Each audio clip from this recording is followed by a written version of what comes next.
When we picture the Vietnam War, we usually think of helicopters, dense jungles, and infantry patrols. But military operations of that scale run on a hidden engine of logistics. Before a single unit could move, someone had to survey the terrain, process the data, and physically print the maps. This is where Donald V. Cox comes in.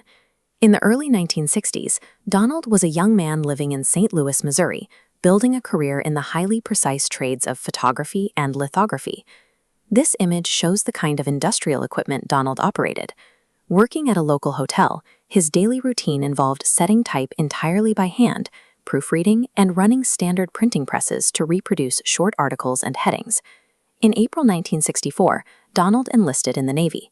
The military quickly identified his civilian expertise and assigned him to a specialized, highly technical role, the lithographer rating.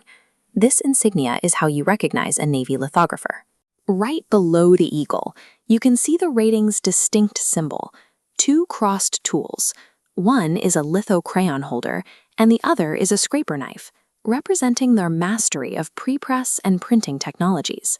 Because an armed force relies entirely on reproduced documentation, from training manuals to topographical charts, a guy who knew how to run a commercial print shop overnight became an indispensable tactical asset in a global conflict.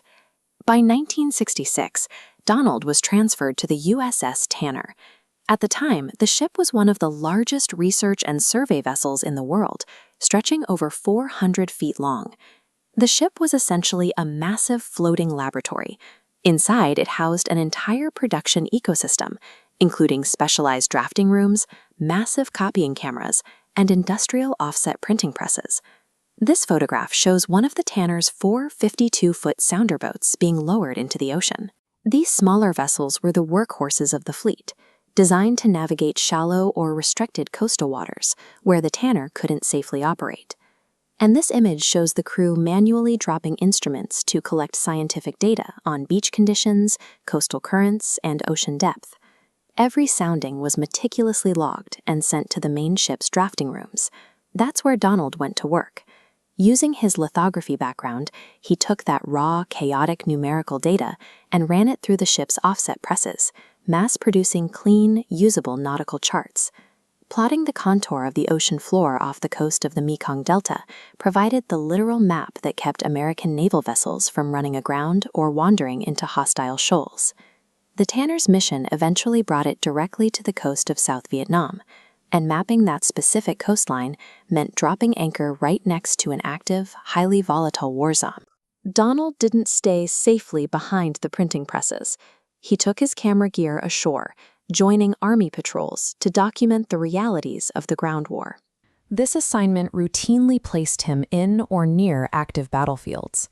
He would find himself leaning out the open doors of helicopters mid-flight, capturing photographs while combat operations unfolded directly below him. This proximity to the fighting came with a heavy personal cost. During his time navigating the jungles and landing zones, Donald lost several close friends to the violence, and he was likely exposed to Agent Orange. A Navy lithographer had to master two completely different realities: the meticulous precision of the darkroom and the immediate, terrifying vulnerability of the front line. But Donald's most personal records weren't maps or photographs.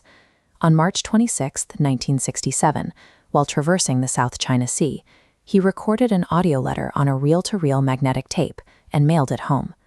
Amid the stress of the deployment, the tape captures the absurd, almost comical moments of life at sea. Donald tells a story about the ship being docked in Taiwan, where sentries warned a small boat to stay away. When the men in the boat refused to answer in English, the crew blasted them with a high-pressure fire hose. The punchline?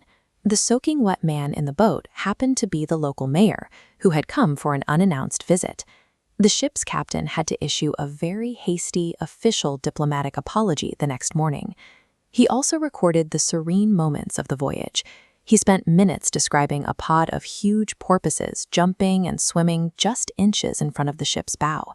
And over the hiss of the tape, he talks about what he wants most when he gets back: a plate of good fried chicken with cornbread, a slice of peach cobbler, and a quiet beach where no one is shouting orders at him.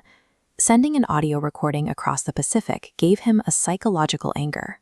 Talking into that microphone was a way to hold on to his civilian identity and his humanity while surrounded by the endless machinery of the military. As you listen to the end of the tape, you hear the absolute physical and mental exhaustion of the deployment. Donald describes the immense strain of rushing from task to task, living in a constant state of high alert for months on end. He was so drained that he actually apologized to his mother for delaying his trip back to Missouri. He explained that he needed to stop in Hawaii first, just to exist on a beach away from officers, and let his body finally truly relax. Donald ultimately attained the rank of Lithographer Petty Officer Second Class. That title represents a step up the pay scale, but it also marks him as a vital witness to the events he lived through. His service left us with 3 distinct types of records: the precise nautical charts that guided the fleet, the raw photographs of soldiers in the brush, and the magnetic tapes carrying a son's voice home. History relies on the people who document it.